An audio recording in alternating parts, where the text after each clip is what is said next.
Welcome to the Legendarium. We are the blue team. And today we are going to be talking about Twilight. They don't know this, but we have given up the Expanse because I don't want to talk about it anymore. Pay no attention to this girl Twilight. right here. Is that because this is the Twilight of the Expanse? Oh, well done, Ken. Nicely done.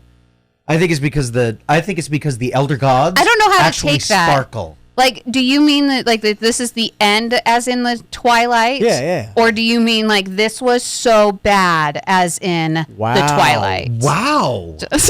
Holy mackerel. I meant the sparkly non-vampire part. We're not even through the intro, and wow, that's good. Ladies and gentlemen, she's been holding back on us all this time. Shots today. fired. Ken is the one that said that it was the Twilight of the Expanse.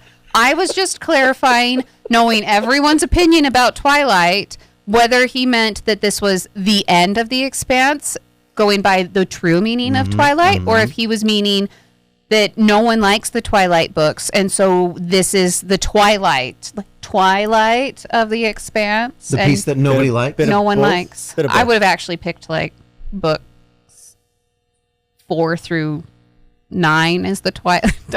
How many books are there? 8? 9. Oh, Nine. There's 9. You guessed correctly on that. And you've read them all. I have listened to them all. Some of them, sadly, more than once. Well, but you got here. You got here. You got across the finish line. Yes, I did. This is the finish line. It took me 2 weeks to get through all 15 books of Wheel of Time, and this has felt like 15 years.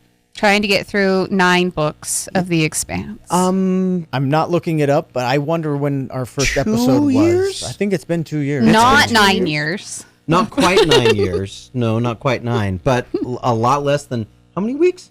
2.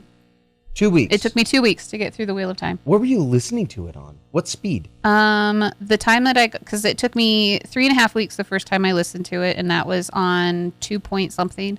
Oh my word! And then I listened that was at like 2, and then I listened to it at 2.4 the second time I got through in 2 weeks. Okay, I am not doing it at that speed when I listen to it, and I will have other things to do than listen because I know you were using that as kind of background noise, weren't you? I was listening to it while I worked and I sew. So at that we're going to talk about everything but the Expanse today because I don't want to talk about the Expanse. So I'm just going to keep bringing up tangents until we hit the hour mark, and then they're going to be like, and now the episode's over. You're so sad that it's over. I do. I just want to keep going. Why.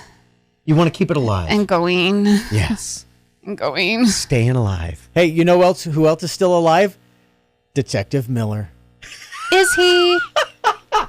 Is he though? Oh, I love Detective Miller. If you wanted to say like, guess who's still alive, and you said Amos, I would have believed you. I would have taken that too. I would have taken Detective Miller, not so much. Yeah, I just want to point out. He really died in book 1. He did. Yeah. Well, yeah, but I just want to point out that it was like the easiest prediction to make in all of Predictionhood. That Miller was coming back? Come on. Yeah. Like he wasn't coming back. Yeah, we needed him. I can't even take a win on that one. That one was just too easy. It was I'm not sure it was broadcast. I'm not sure it was foreshadowed, but I think it was I think it was one of those moments where they said to themselves as they were writing, what is one thing that we could do that the entire group of people, all 15 or 20 that like these books, because obviously you didn't, so that may speak volumes. I really right? truly believe, in all honesty, that I am in the minority about liking these books. Please don't hate me. At least the minority of those of us on this for channel. not liking these books. I will say it again. I say it every episode. These are not bad books. I just don't like them. And you don't have to ever say it again. Yeah, you don't. I'm going to keep reiterating that it's good writing. They're good characters. Oh, that's right. I got to lean in. Ken is giving me coaching. They're good books. If you like science fiction, like Todd obviously does, read the books.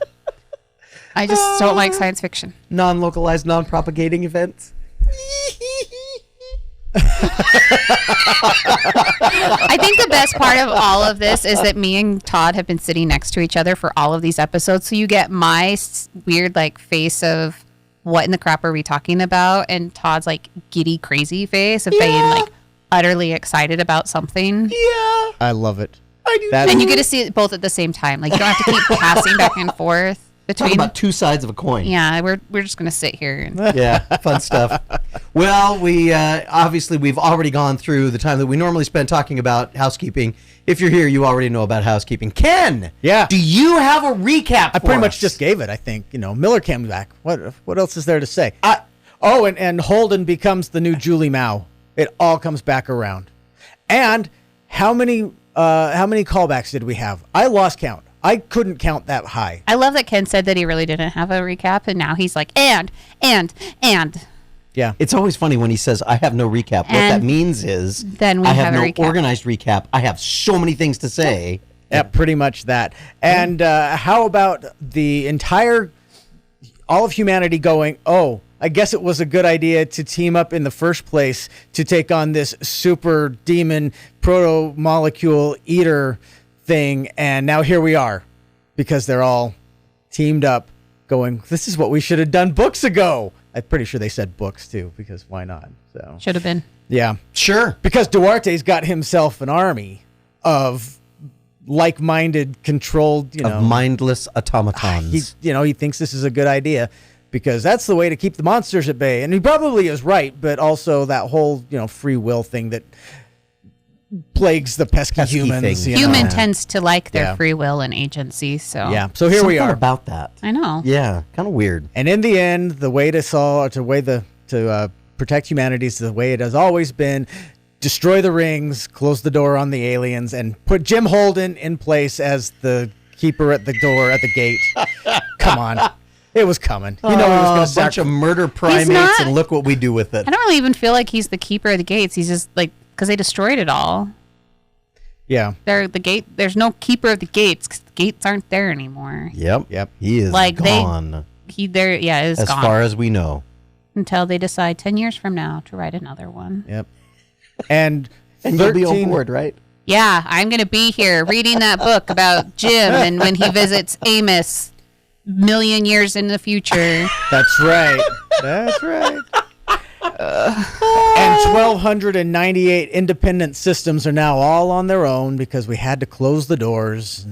Naomi and Amos go back to Earth. All right. We're at the And end. Alex, We're all at the end. Why don't we talk a little bit about how we got there? All right. There's a few things that might be kind of interesting to talk about. So I have to admit, I listened to this yesterday. Like, it's fairly fresh on my mind. I don't really remember anything other than the end. Like, you can be like, oh yeah, there's all these important things. And I was like, I don't remember anything important that happened until we got to the end. I don't feel like anything like crazy exciting happened. No, it all becomes a crazy amalgam of we've just got to smash all this together because it's all happening at once. Duarte is doing this, and we all got to team up to keep him from doing that. And it's like a 24 chapter mash of things until we get to the very end. So there you're you go. saying so much happened that I can't remember any of it, Yeah. as opposed to nothing happened and I can't remember any of it. If you were connected to Duarte's mind network, I'm sure you could understand it. I've had like 50 billion other people in my head. I don't think I'd understand anything. Yeah. So there Except how many of those people agree with you you go.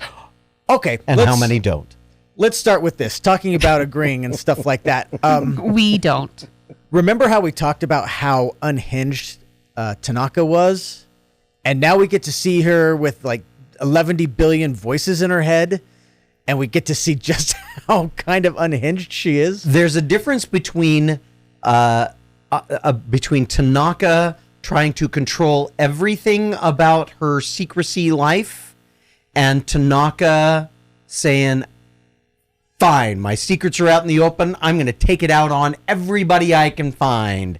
This woman is, I'm not sure interesting is the word that I would use for Tanaka, but a textbook case in why coping strategies are really important to learn early in life. Because holy crap, for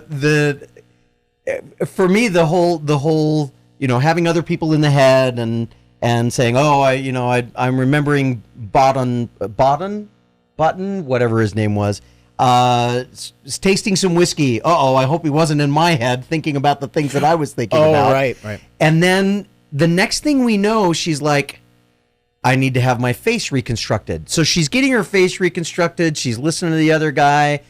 The doctor comes in and she says, how's the other guy? Oh, he's not my patient. And the next thing we know, the doctor's bloodied. She's standing on top of him. And, did I ask you if he was your patient?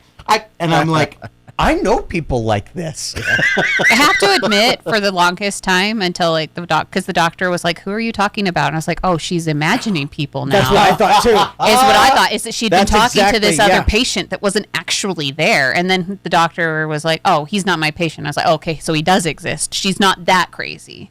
I mean, she's crazy, but she's not that crazy." But it could have been. I mean, how fun would that have been to, like, everybody's got a little Miller 17 in their head, you know? Or 400. Yeah. Or however many it takes to make you go over the edge. Okay. I don't know. How does it feel, Todd? You always tell me you're listening to the voices. So I only have 12. Okay. Yeah. And most of them like you. All of them disagree with you, except for one. There was one that said, she's onto something on this one. Yeah, see? Okay, I was like, I know that Todd always listens to the voices in his head. Once you get them all talking about the same thing, relatively easy to direct. It's when they start talking about new things, that's when things become a problem. In fact, I have several students in my classes that they will see me have this moment of disassociation where I'll go like, and one of them will go, oh boy, here we go. The voices are talking again. And I said, yes, and they're angry with you for being snarky. I wish I was joking. Listeners, I am not. Todd actually will comment about listening to the voices in his head. I do on occasion. Now, it is not because I'm going to look directly into the camera right now so that some of them are not uncomfortable. It is not because I am in a position where I'm requiring large doses of antipsychotics. It is because I have found that people give me time to have my thoughts and then express them. If I say, just a moment, the voices are talking, they get scared and they're silent. And that's what I need for a couple of seconds. Otherwise, if I stand there and they assume that I've had a seizure and they go on with everything that they're talking about, and I never get an opportunity to finish the thought. So thank you. Thank you for letting me have the opportunity to say this to the entire world and the great big internet. It's not the entire world. I mean, not everyone listens to us. Everyone should. Somebody is going to get so pissed and offended that we are making fun of dissociative identity disorder. It is probably my daughter. Yeah. But also, we should really read Legion sometime by Brandon Sanderson. I think that's a good idea. And that's an interesting book. Okay. I don't think it's making fun, though. I think it is. I think these guys have done a really good job of trying to express what happens when that kind of situation occurs. The interview that Tanaka has with the psychiatrist, when she says, I want a psych eval, I was very impressed. I mean, we've all seen enough television shows or movies where there's a therapist in it, and so we kind of have an idea. We have a script for how therapies and therapists work. This one was really very well done. It was very well constructed. But for me, the moment that was really cool about the whole thing was not the initial engagement. It was It was the next day when she walks into the doctor's lounge. She walks up to the receptionist and says, "Where's Dr. So-and-so?" She's not available at the moment. If there was an emergency going on, how would you get a hold of her? Oh. And so she goes in and she sees her and she looks at her and she goes, "It happened to you, didn't it?" And she's like, "Yes." And we got a moment, and for me, I guess this was one of those moments where I went, huh. So maybe listening to the voices isn't so bad. When Tanaka, after raiding the pharmacy on the station and taking all the pharmaceuticals so that everybody else is going to be victim to Duarte's heavy-handed mind control, blah, blah, blah. Yeah. She goes into the doctor and she hands her a pack of the pills and she says, I'll do what I can. And I was like, wow, human connection. All it takes is threatening her entire sanity with complete overwhelm, and she becomes for a moment, a kind person to... Okay, so she's not a kind person. At and least she's never considerate. Only to the one person that looks like she cares. Sure. And I think that was, at least for me, that was one of the things that I took away, is that when somebody finally cared about her more than as a tool, more than as an instrument of destruction or tracking or any of those kinds of things, when they cared about her as a person, she can respond appropriately. It's just that most of the time she is just... In fact, she makes mention of that when they get into the central area and she sees Duarte and she's like, this is what I gave up my whole life for? This? Yep. And just goes murder primate on him. It was pretty awesome, I thought. Anyway. It was good punching. Stephanie agrees. Think about you're nodding your head. Is that the... Yep. Okay. Were there any other cool scenes, Ken? Really quick, I was impressed that Tanaka had the presence of mind to say, I need a psych eval. Because most people in her position would be like, I'm good. I don't need a psych eval. I don't need any of this. I can handle it myself. And she said, matter of factly, not like, breaking down or help me, I'm a victim. Just, I need a psych eval. Yeah. And the psychiatrist that she was seeing said, your entire life, all you do is kind of close things off, grit your teeth, and get through it. And you probably could, but you really, really shouldn't do it that way. Yep. So that was good of her. Yeah. It seriously all blends. I mean, by the time we get to the point where everybody is hearing each other's voices, where everybody kind of went Dutchman and then came back from being Dutchman and all the lights turn on. It just kind of all spirals into one gigantic sequence, and there really aren't there's not a lot of separation in the last 24 chapters. You know what I mean? It really is just one big steamroll after another. And so let's talk about Amos getting a look into the dreamer state and coming back out and being so Amos, even though he's still, proto Amos, comes out and talks to Elvie and says, we're not doing that again. Yeah. And he's got the reasons for it. And part of it is we're protecting the girl, but part of it is this is a colossally bad idea because Duarte or the proto molecule eaters or whatever can use this, to their advantage also. But I love that scene because I didn't catch Amos being that insightful. I think he was just, for me, it was just, he's falling back to the state of saying, no, you've manipulated a child. Yeah. And I've been in situations like this before where people manipulated children and you say they're into it and you say all these kinds of things. You justify it all these ways. No, we're done. And Elvie's like, okay. Yeah. when Amos looks at you and says, you're done. You're done. I think Elvie just needed someone to say that to her. I don't necessarily think it had to be Amos. Obviously it had to be Amos because he was the one that understood.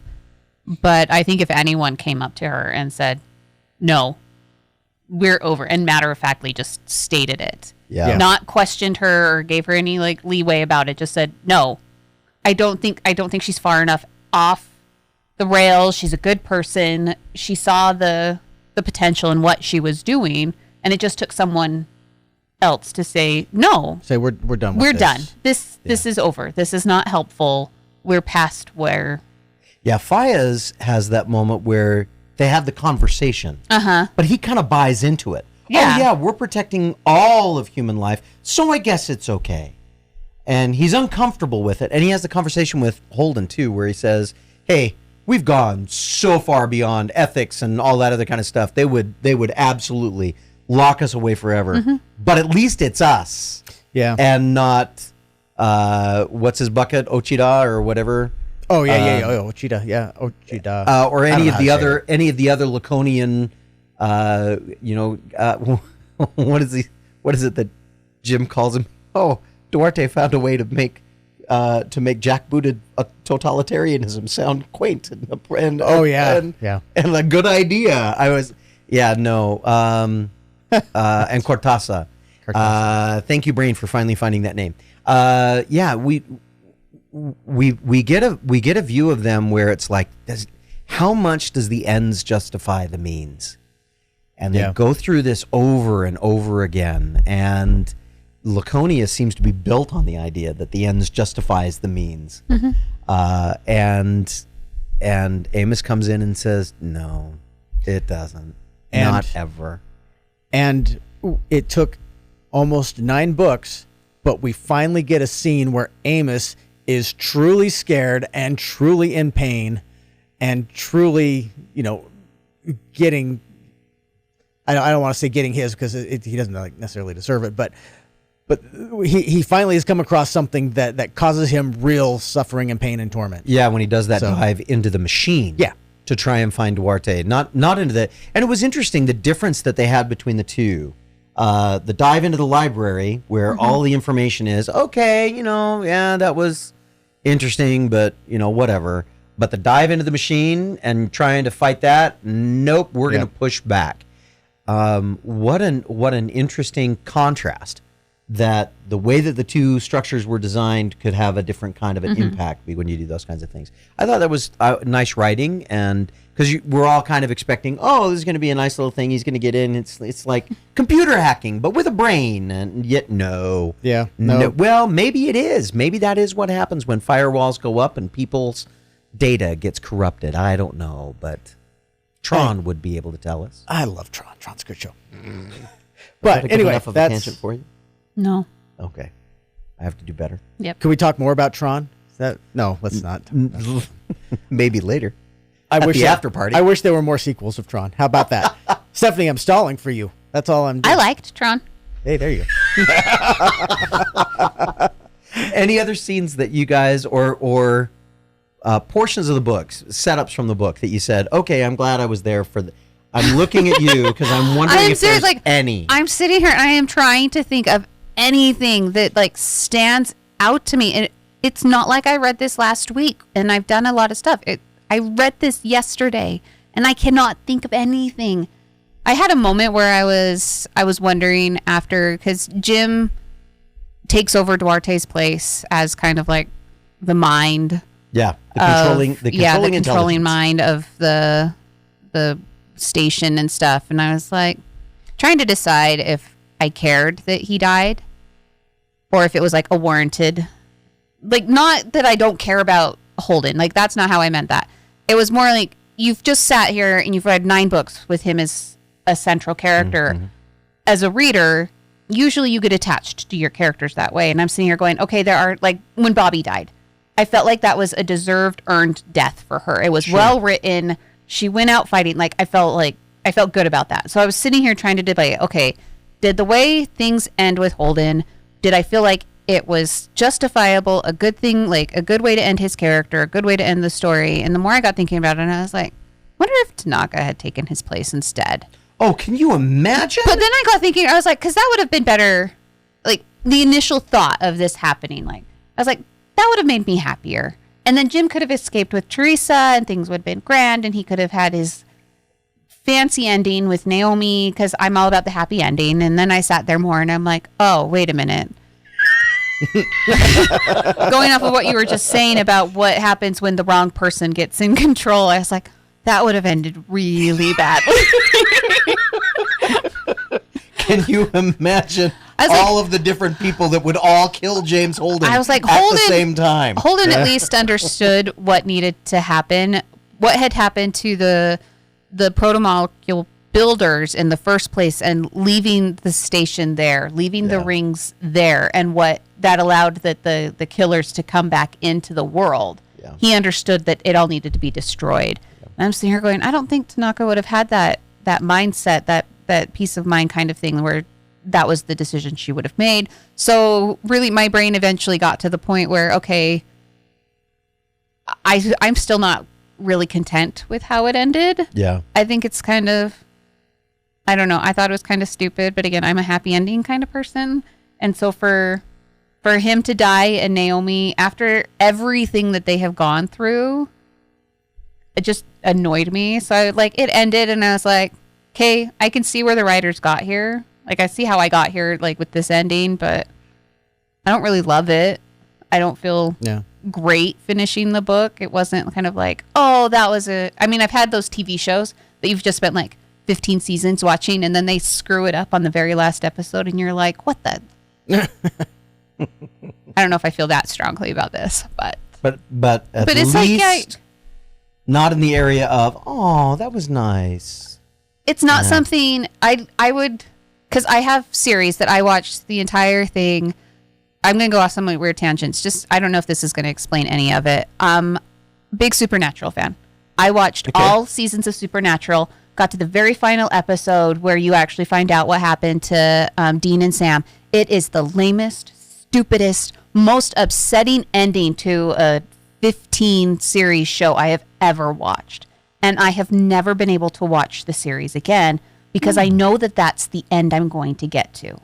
Where I have other shows, I love Bones and I love Criminal Minds that are also 15-ish seasons long. And I have rewatched those series over and over and over again because I get to the end and I feel like my characters that I am in love with are okay. And they're getting to a place where their life is going to go on, and I can imagine it in my head if the series had continued where things would be and that they're moving on with life.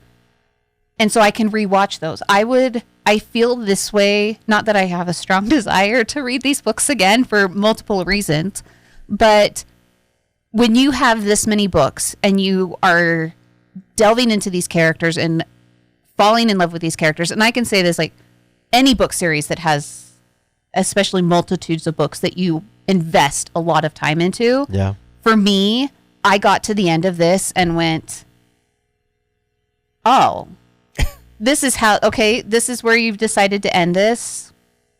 Okay. I don't have like a strong desire to be like, oh, I love these characters so much. I want to relive this experience with them again because of where it ends. Mm-hmm. What about you, Ken? Remind me of the question. I'm pretty much with Stephanie. I thought, I don't know if the ending left me lacking necessarily. I don't know if this is the right way to put it, but I kind of felt like this was the kind of ending we were heading for all along, where Jim is going to make the noble sacrifice and save humanity by doing something. We are not surprised. No, not at all, because he was, the galaxy's last Boy Scout, and he has been for 9 books and 50 years or whatever we've been through. So we are not surprised at all that he makes this choice. The noble sacrifice. No, he's always headed there. And now here he is getting to spend eternity as a blob of goo with Miller. You're telling me you don't want to see another series of the adventures of Holden and Miller bickering for the next, millennia or whatever? I would love to hear more of his gnomish cop stories. I guess I'm really at a different place from both of you, because this was and maybe not a different place necessarily, but maybe a different sentiment around it. I really felt like this was the unavoidable kind of end for Holden, and it was the end that he was destined for. All of the other actions that he had ever taken, he almost has to sacrifice himself, and there's a little sliver of opportunity for him to get away with it, and he cheats death how many different times, and when we finally get to a spot where he has to come to grips with doing this, there's a moment where he's talking to Miller in his head, inside the station, and Miller said, "You knew this was a one-way trip. You knew you weren't getting out of this one." And he's like, "Well, I was kind of hoping." and I found myself at a couple of moments going, you could set it up and take control just long enough to push the elder gods away, and then race your. No, you really can't, because all of the things that made it possible for you to do that, you're going to die, and that's all there is to it. So, and he already stuck himself with protomolecule goo. He was pretty much done. He was toast from that point forward. But he was toast with a purpose. And I guess for me, that idea that, and I'm not going to say, I'm not going to say that I saw any kind of religious iconography. Yeah, thank you. Yeah. Although it was certainly there if you wanted to see it. I'm not going to say anything about mythological constructs, although it was certainly there if you want to see it. But I found myself saying, okay, so this is, in fact, there's the quote that he says at the end. I actually wrote down quotes this time. So yeah, hard to believe, because they were that powerful for me, at least. When he says, I absolutely believe that people are good on balance, that are more good on balance than bad. He said, all the wars, all the cruelty and the violence, I'm not looking away from any of that, and I still think there's something beautiful about being what we are. History is soaked in blood. The future probably will be too. But for every atrocity, there's 1,000 small kindnesses that no one noticed. 100 people who spent their lives loving and caring for each other. A few moments of real grace. Here's an individual who knows how really, truly horrible we can be to each other. And he'd prefer that we go on having that balance of big bads and small goods rather than be dominated by a single mind just so that we can have the blessing of interstellar travel. A moment where he talks to Miller and he has this, because this is the other thing that I thought was that I loved about that last little bit, or one of the pieces, when he says that he sees for a moment what humanity could be if they could all get on the same page and how glorious it could be. And then he realizes that there's not even a chance for that. And Miller's kind of there and he says, yep, that's what you get if you're going to have a place among the stars. You got to give up your humanity to do it. What an interesting set of questions, an interesting set of opportunities and insights. And Holden just says, well, somebody's going to have to die, so it might as well be me again. And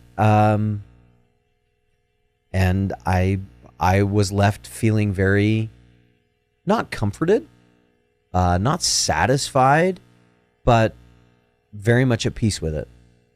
I felt very much at peace with it. So I don't know. All right. Maybe it's because I'm a sick human being. I don't know. You were reconciled to it. I really was. I You felt also okay with it. liked the books way more than I think me and Ken did. I so. really did, especially as we got further. I'm not and saying further Ken did not along. like I was the going to books. say, I liked this plenty. I might have stumbled at the end a little bit. But are you really I on liked the this. same level as Todd? Oh, no. See, okay, that was the point made there. It's not that you were on my level. No. Yeah. But you are certainly not on Todd's level either. I can be in the middle. That's And the fine. interesting thing for me was Closer it, to Todd's level. Yeah. it started as this hard science fiction series, and I really enjoyed it. And when we get to the end, it's a real metaphysical morality play, and I loved it. I loved the way those two things were juxtaposed. So, Stephanie did too. I did. any other scenes, or should I share another one that I found? Since we're talking about the end here and all that, I was dissatisfied with the way Naomi ended up. And what I mean by that is I feel like once the resistance kind of fell apart, her whole purpose in the rest of this book just kind of was, Well, the rest of her She's- life, she has nothing. Like, she made such a name for herself as part of the resistance, and then she got Holden back, and then, like, all of a sudden, she has nothing. There Yeah. was a moment that she made a comment that when Alex was choosing to go to a different system so he could be with Kit, and she said that if I could do that with my son, I would. And I was like, but your son is alive. maybe. You could have. Like, this was probably my biggest complaint about finishing the series is I feel like there are probably 4 to 5 books right in the middle that are completely pointless. The storyline, especially I loved Naomi's story when you got to know more of her history and her family and her husband. What was the point of telling that story at all? Like, you could have gotten us to the same place without this huge, massive middle story, because they finished off that story. Because you're thinking, like, I was thinking, okay, this is an interesting place to be. And then all of a sudden they jumped forward 30 years or whatever it was. And now we have a different big bad and a different story, and they've gone in this other direction. And I was like, I feel like they just ignored the story they just told. And like, I get that there were bits and pieces of it, because obviously we had to have the issues with Mars for Duarte to go off. But I feel like those could have happened in smaller moments instead of these books that we got, which aren't necessarily a bad story to tell. I just feel like they've ignored those stories. Like, we have all of this back history between, like, they've built all of these past relationships that as soon as you jump forward the 30 years, they decided to just ignore they even existed. Like with Naomi's son. Okay, yeah, you've made a point to show that he did not die. That was nice. And then they've never mentioned him again. They made some, like, all of a sudden Alex has this family, and then it wasn't until the 9th book that it actually became apparent why him having a relationship with this woman mattered at all, because now he has Kit and everything. But I'm like, what was the point of reading books like 4 through 6? Because you're ignoring anything you've done in them. Yeah. Other than like these 2 or 3 moments that are important, but that's a fair critique. I don't know. Am I the only one that feels that way? No, I feel like there were several things that were not paid off from the middle trilogy. I'm just going to call them by trilogies. The middle trilogy, I thought it would have been fun if, I'm here, everybody is hearing everybody else in the galaxy. Wouldn't it have been fun if, like, at the very end of the book or something like that, or right at the end, that Naomi hears Philip's voice after 30 years or something like that? I'm fine that, maybe it would have felt a little forced and campy, like a forced payoff at that. But at the same time, I feel like there was no payoff at all. Naomi got nothing. Yeah. I feel, I don't know. I don't know what I wanted. Even if Jim had survived and she and Jim had ridden off into the sunset, or whatever, I feel like her getting there was just kind of a holding pattern. After all of her business with the Resistance went down, she really didn't have any business, and she was just riding this wave to the end at this point. And I don't know. Heaven forbid I insert any reality into anything, but isn't that kind of how careers go anyway? We get to the end of a career and everything continues on without us. We go to a place where we make a different reality for ourselves, and then we figure that out. Sorry. I am like, before we started recording, I was making some rather sarcastic comments several sarcastic, blatantly sarcastic comments about exceptionally snarky about Todd and Kenn being older than me. And so I was about to make the comment, and I was like, I don't know, Todd, tell us what happens when you get to the end of a career. I haven't gotten there yet. I will tell you. Yeah, you have.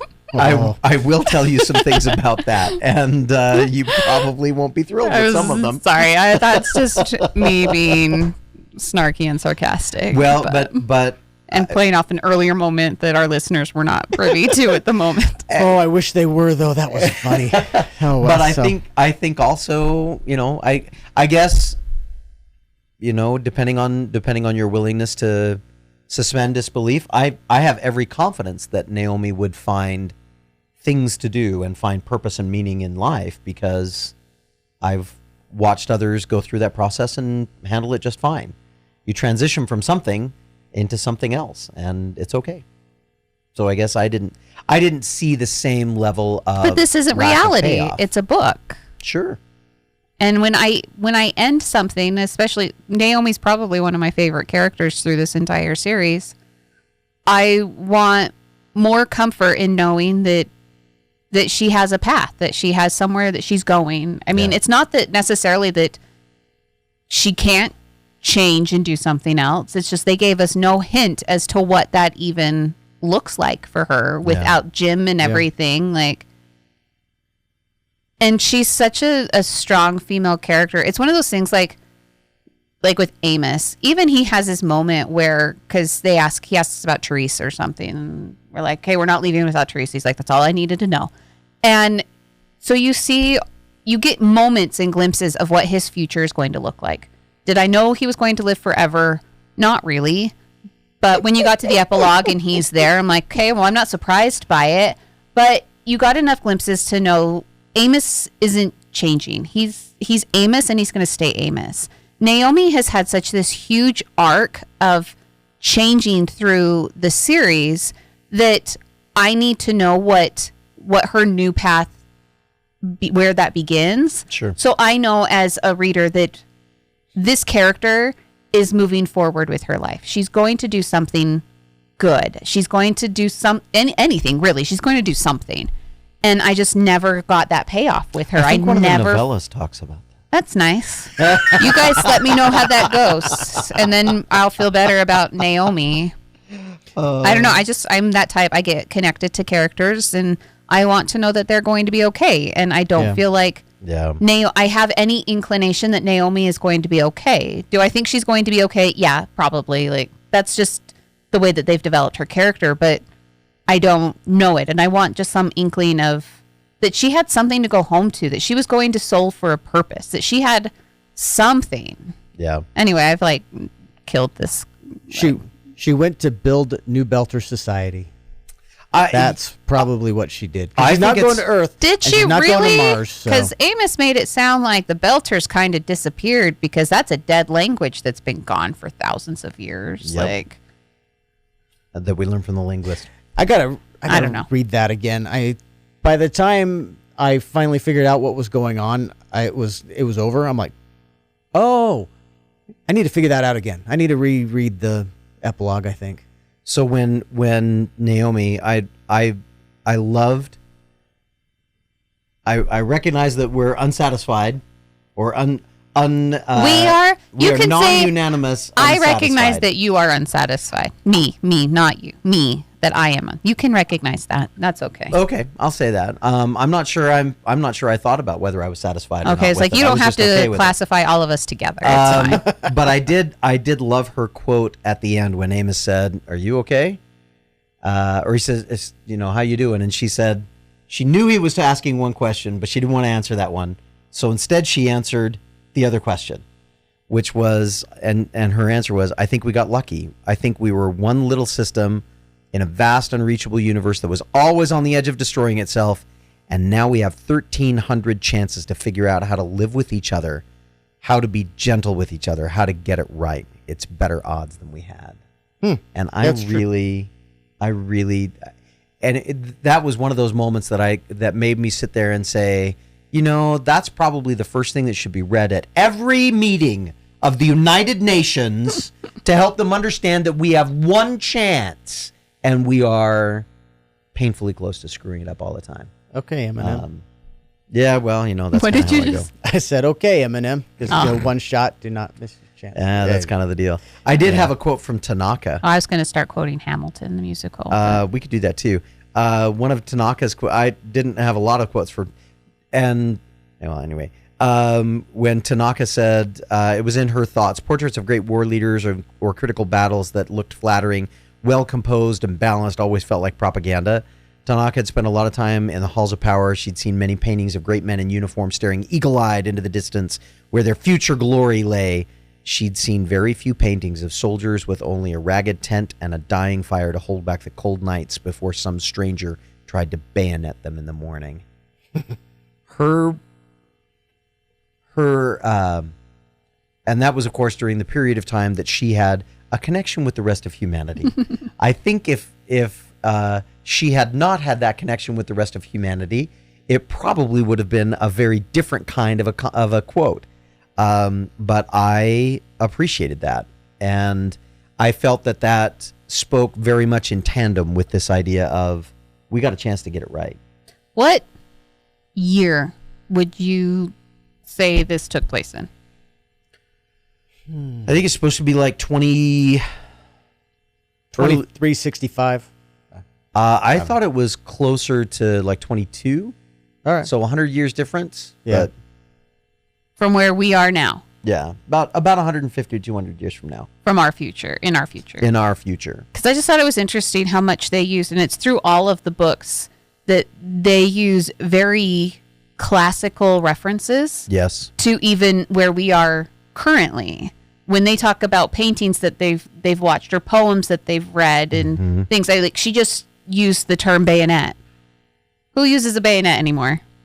No one. That's true. That's a very old war instrument to use. Yes, it is. And for her to say that, I just thought it was kind of interesting through the entire series that they have chosen very classical Yeah. art stuff instead of making up their own. I mean, they easily could have made up some new age artist to create this painting, and really And they did on a couple. a lot of it's just all stuff that we would recognize from our own history that's still relevant. There you go. Ken's always there to keep us on the straight and narrow. make sure our mics are in the right place. As a good soldier, though, I expect that she is well versed in classic warfare, though. So I'm sure she is. Yeah. So she probably understands. She's probably read plenty of the days of tents and bayonets and all of that, and ground wars and But that she wouldn't relate it to something that like her underlings would have gone through, or I don't even know what they would have gone through. I mean, I'm sure that there are soldiers, like you talk about, like what Bobby was going through when she was in the military starting out, and they had their crappy, like, they could have easily come up with something, made up something, but chose very classic terms. I feel like she's in writing this. Yeah. As a the writers. It was intentional. They were very intentional to make sure that they were connecting it to things that were more likely for us to understand without losing it. And it's all Earth history. Yeah. I mean, these are Martians and Belters and people that... That's true. That have obviously... This is all Earth's history. So I just thought it was... I noticed. Look, I noticed something. Cool. Look at you. And you're complimentary, I think, of it. I have been complimentary of these books. I have been. Yes, you have. In spite of how you may have emotionally reacted to it. I feel like Tanaka, just to put a button on this, I feel like Tanaka was a romanticist for the warrior, but in the sense, in the gritty, real truth of the warrior sense, not the romantic, general staring, eagle-eyed out to the distance or whatever, but she was a romantic for the actual day-to-day slog of being a warrior, going through the muck and going through the suck and going, all of that. Mm-hmm. But she was also a really good foil for Bobby. Yeah. Well, Bobby was a ground pounder too. Bobby was very life. much that same kind of person, from the standpoint of a hardcore warrior. But Bobby came from a place of wanting to live up to things. And I guess Tanaka did too, but the motivations were very different. Mm-hmm. The starting points were very different. And so we got very different conclusions at the end of their lives. Kind of interesting. So I'm sure someone is wondering if there were any moments that Todd They weren't wondering if there were any. They were wondering which ones. Let's say it right. So I finished the book twice. I finished it before our last episode, before we did the last one, and then we agreed, okay, well, let's take a little time. Let's make sure that we've all finished it, and let's do it. So I went through and I finished it again. Because of course you did. Well, of course I did. And at both places, the same moment. Because Todd's going to cry. 49 minutes. It was the moment when Naomi looks at Alex after he said, I injected myself with a protomolecule to get myself inside the thing so that somebody can get in there and turn all this stuff off. You mean Jim? Jim. Okay. Yeah, and she's almost speechless, and she goes back to Alex and she said, I found him again. Yeah. I never thought I thought we could find him with comfort. She said, I knew he was broken. I knew there were things that were gone. And he had another moment in that too, where he said he felt like he knew that he wasn't whole that he'd lost a big part of who he was on Laconia through all of that. How could you not, right? Oh yeah. And she says, and she has that moment where she looks at Alex and she says, I thought we'd get him back. I thought we'd get him back. But no, what gets him back is that he thinks the universe needs him more than me. And I was actually yesterday when I got to it, I was in the parking lot at the DMV getting ready to go.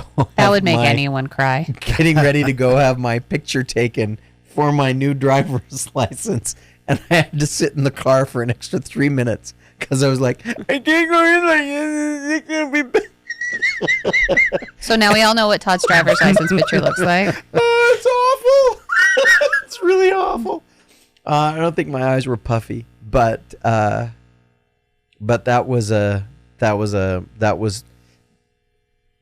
ranked up there in the moments for me that were, again, this idea of, for me, as I'm reading, I'm trying to find places that make me reevaluate my humanity and help me figure out how to be a better human. And this idea that we care for each other and we take care of each other and we try and help each other heal. What a beautiful thing. And then we have to let each other make choices. And we may not be always happy with all the choices that are made, but my goodness, yeah, we'll support each other. And then right after that, I was impressed with the flipping on its head of something that they'd said earlier. Earlier in the book, Jim said, "Oh, there would be, he knew that there were going to be last times. There was going to be a last time that he'd get on the Rosie, a last time that they'd leave a planet, the last time that they'd see Bobby, last time that any of those things would happen. But most of the time, those last times, you realize them in retrospect because they were gone, because they never happened again, right? And in that one, Naomi said, she looks at Jim and says, buy you as much time as we can. And they go their separate ways like they're just going to their duty shifts and they don't pay any attention to it. And she said, how strange to realize that that's the last moment. And you just dive into the mundanity of things that have to be done and get them done. I was very impressed by that writing device and at how well executed it was. There I was thinking, but then immediately they catch me with something. I went, oh, that was really well done. So that was one of my moments of candy joy. Nice. Writing candy joy. How about that? Just funny, because the more you talk, the more angry I get about how they ended this book. Well, you can't please all the people. I'm sitting here going, oh yeah, I remember that moment. Yeah, that was really sweet. Wait a minute, you see that? Oh yeah, that is what he did. Oh, what a dirtbag! I'm just processing this all differently now. Going. Maybe it's a good thing that we did this recording before you had a chance to think about it. Yeah. I haven't had a lot of chance to think about anything. So. I love it. I love it. All right. So do we have predictions? I predict that the books are over and that your predictions don't really matter because there aren't anything to be predicted. Did we like the linguist at the end? No. You were disappointed? No, I don't know. I thought it was kind of dumb. Okay, great. Humanity's been back together. Someone figured out a way to travel between worlds. Great. Do you want to know what happens when humanity gets together? We start killing each other. I love pretty much it. I love when Amos. So I have to, and I don't know if this is going to be anything that anybody else is going to catch, but Amos has the moment where he walks in and they says, "Are you the leader?" And he's like, I try and help everybody out a little bit every now and again, but, I'm not big into titles. It all depends on why you're here. If you're here to screw things up, I'm here to make sure you can't. I'm the guy you have to go through. But there was for me, a moment that I remembered, one of the worst movies in the history of all fantasy science fiction movies ever. Highlander 2. Yeah, with the world underneath the yeah. big dome and blah, blah, blah. Yep. But there was a moment, and it was actually at the end of Highlander 1 and the beginning of Highlander 2, when they had Connor McLeod say, you know, I can be inside everybody's heads and I can help them figure out how to work together. And, you know, he says, I can't explain it, but I think I can help.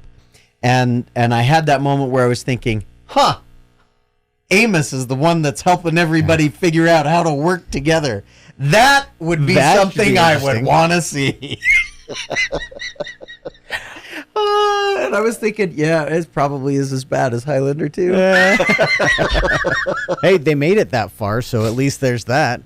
I seriously remember nothing about the epilogue. I don't. I remember that there was a linguist and that he met up with Amos.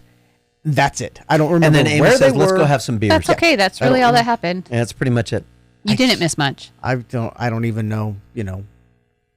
I probably looked into it too much. It might be interesting. I mean, to say thousands of years pass and Amos is still here and stuff, that's fine. I mean, you would assume maybe Kara and Zan are still there too then, and The Wonder Twins. yeah, doing something, and who knows? You know, Jim's probably still controlling the ring space of the non-existent ring space at the center of the universe, you know, or something. I don't know. Who knows? But yeah, it just kind of fizzled for me. It just ended. It's like, done. No tail out if it were a song. You know? I love the fact that we all kind of we get to the end, and it's like a Roman candle. Things going off in totally different directions. We're all like, no, I'm pretty sure I'm still going in the same direction I started these books in. Well, so there is that. There is that. But with as many opportunities as we've given you, I'm not surprised by how consistent you've been in your opinion. And I will say that I personally appreciate your willingness to have gone through all of this with us. Thank you. I enjoy recording. I enjoy reading. Just didn't enjoy the subject matter. But you enjoyed us, right? I do. I enjoy talking about it. And it doesn't matter. Like, I think that's one of the fantastic things about being on the podcast and being one of the panelists, especially on a semi-regular basis, is that I don't have to like what we read. And I can feel like I can have an honest conversation about things that I did enjoy, things that I didn't enjoy, and that I won't be like, I don't know, shunned by it. I know that we're kind of like that fantasy sci-fi world. We get very passionate about the things that we love. I'm married to one of them. And obviously we all know Craig and his Lord of the Rings passion and stuff. Like, we all have those storylines, those stories that just resonate with us. But I think it's important too to have conversations about books that don't resonate with us. And I think that's one thing that I've gotten personally out of reading all of these books, especially with people that really do enjoy them. I can be like, okay, I can see where you're coming from. I can see that why you're enjoying this and where the writing is. Like, I'm going to keep reiterating just so I don't get hatred mail or something, that like, these are well written books. These are good characters that have a place that, I mean, some of them I did grow to care about. And I think that's part of good writing, is that as a reader, when you care about who you're reading about, the writers did their job well. Yeah. Yeah. And so I can look at that and I can see, yes, this is well written. If I found someone that was like, oh, I'm really into a sci-fi stuff, did you have any books that you could recommend? I'd be like, well, have you read The Expanse? Because it's a good science fiction series.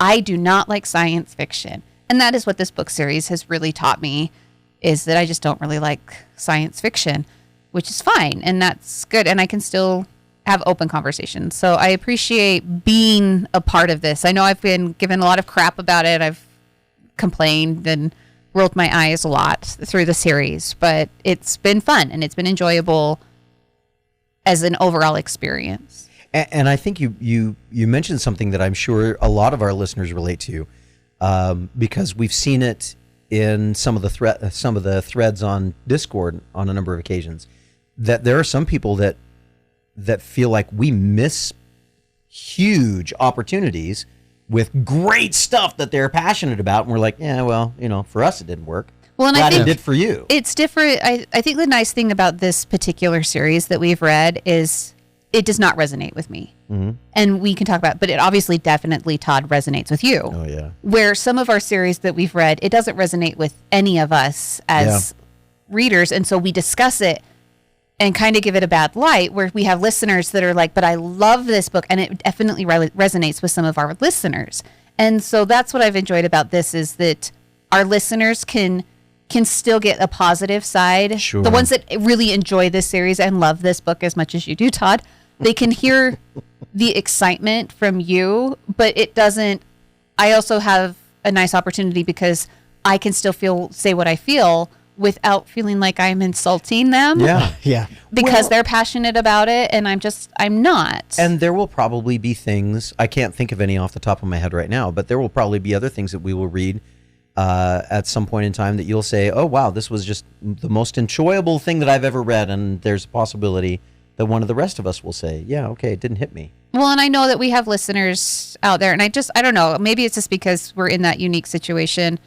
And I've read through some of the threads on Discord and Reddit and stuff where some of our listeners might have been a little harsh with some of our critiques. Yeah. And I just want to clarify that for me, it's not coming out of a place of hatred, or it's not coming from a place of wanting to discredit anyone's preferences or enjoyments, because I know that my passions in books that I have read, that there are some, like, I will forever enjoy reading a Regency romance, and there are plenty of people like Ken who might not I love it. understand that, and then that's fine. And so I just don't want. It's hard sometimes to. I don't want to say hear hatred from our listeners, because I get it. Like, we are passionate people, and it's fantastic, and I love it. But at the same time, I love getting honest feedback about where my opinions lie with other people, without feeling like I'm being criticized for my opinions. And I think that, like I keep saying, that's the nice thing about this particular series, is that we have two panelists, and Ken's in the middle, that are just so on polar opposite, two opposite ends of it, as opposed to all of us being like, oh, I loved this so much, and you get all of the excitement, or all of us feeling like, this wasn't really our book. And so we don't have the excitement, so our listeners feel that, obviously. And so I don't know. And I think that's fair. I rambled a lot. I'm sorry about that. It's all right. Don't apologize. Sorry for rambling. I think it also, one of the things that I really like that we've been able to do, both with this series and with others, except when Craig's around, is that we're very civil about it. We don't really call each other names except when Craig's around. Yeah. And we do recognize in each other that there are different things that we will resonate with, and we've been very respectful. I'm glad that we've been very respectful about each other's positions on those. And our listeners are too. I don't want to make it sound like we have like hate mail coming or whatever from our listeners, because I adore our listeners, and I've met several of them, and they are fantastic people. And some of them disagree with us, and most of the time they disagree without being disagreeable. And it's fantastic. It's already been widely acknowledged, or universally acknowledged, that our Discord is the friendliest. It really is. I love our listeners. So, and truth is, I mean, we as a microcosm, and we in the greater sense, are very passionate about what we like and very passionate about what we don't like. And that's okay, and we generally because don't we can hold have back. But it's okay, because at the same time we can have respect for what somebody else likes or don't like. I've found myself several times saying, it's like, you know what? I thought that was stupid. That's me. And I will tell you, Respect, you're wrong. If you like it, and that's it's fine. Yeah. And I've said that too, actually. I've heard that. I have said that too. It's like, no, you can like that, and I can acknowledge the fact that it's garbage. And you're still wrong. And it's fine, Ken. It's fine. No. And before we really go off the rails, I love you. Do we need last thoughts? I think we've kind of. I think we pretty much last we've- thought it Like, those ourselves. are my last thoughts. We've I done don't a really good have job. anything else to say. What are we probably reading could. next? What are we reading next? I could have lots of things to say, just probably not necessarily about this book or this series. Ken and I have been talking about reading the novellas. Oh, don't spoil it. You right. just They're asked. They're gonna know in like 40 seconds after watching the episode anyway. All right, whatever. So there's a possibility that that's coming. And I have mentioned Craig has a plan for me. That's terrifying. Oh, It was a jeez. little. I'm sorry. In conjunction with my effort to get through the Wheel of Time. Right. Which is getting rapidly closer. So we'll see how that goes. I'm not sure when exactly I'm going to start that. I think it'll be this spring. In probably about 6 to 8 weeks, we'll see what happens. Personally, I'm going to try to drag Megan back in here and see if Megan and Stephanie will spend some time with me and read the Parasol Protectorate because I love it so much.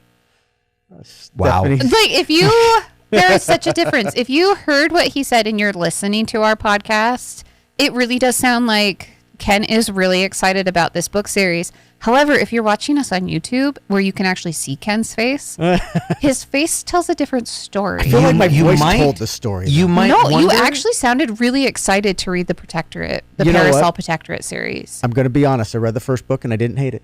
I read the second book. I didn't hate it. didn't. But you know what I love? Hanging out with you and Steph, or you and Megan. I know me and Megan are pretty awesome. I do guys love are. that. You guys Welcome are. to the ladies of the Legendarium.